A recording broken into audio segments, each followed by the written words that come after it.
This is Guru Focus Market Today, your afternoon market brief for Monday, July 6th. Here's where things stand. The S&P 500 and Nasdaq set new all-time highs as a wave of artificial intelligence optimism propelled chip stocks and technology shares, with the Dow Jones Industrial Average closing above 53,000 for the first time. Dell Technologies led the session's gains, surging as much as 9% following a high-profile endorsement and philanthropic contribution announcement. The semiconductor sector saw strong momentum, further supporting the rally across major indices. Turning now to corporate news, Dell Technologies shares climbed sharply after President Donald Trump publicly promoted the company during a White House event. The boost was amplified by Michael Dell's recent $6.25 billion donation to the new Trump Accounts initiative, which aims to establish investment accounts for children. The endorsement and philanthropic activity drove Dell's stock up more than 7%. Meanwhile, TeraWulf shares soared over 16% after the company announced a 20-year, $19 billion lease agreement with Anthropic, an artificial intelligence firm. The deal secures a long-term revenue stream for TeraWulf, which will provide a 400-megawatt data center in Kentucky to support Anthropic's AI infrastructure needs.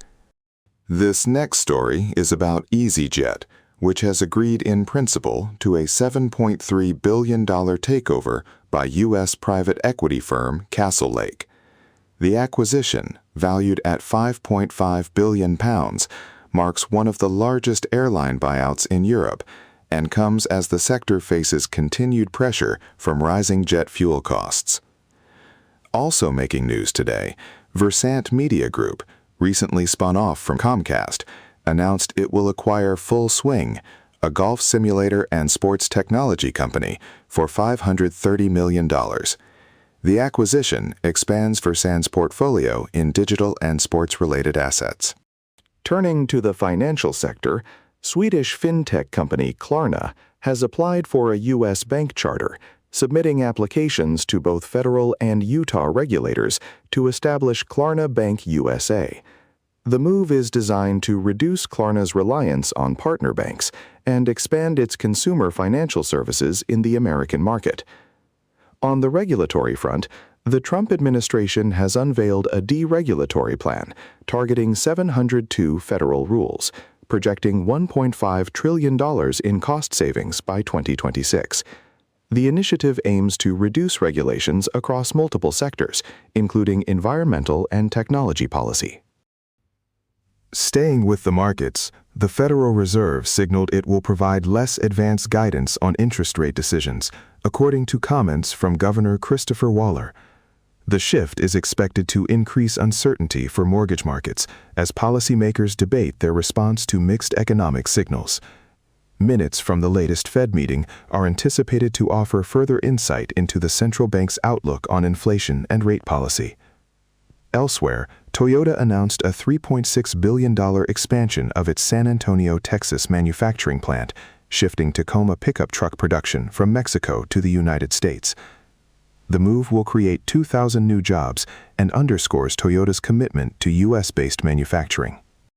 Meanwhile, in energy news, Alberta and Ontario have unveiled plans for the Northern Shield Pipeline, a 3,300-kilometer project designed to transport Western Canadian oil east to refineries and Atlantic export terminals. The proposal revives a concept abandoned nearly a decade ago and could reshape Canada's energy infrastructure.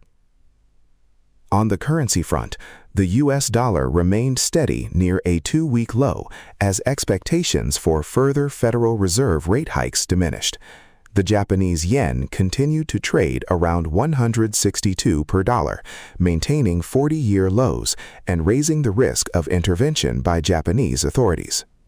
Finally, in the airline sector, stocks such as EasyJet and Delta drew attention following merger and acquisition activity.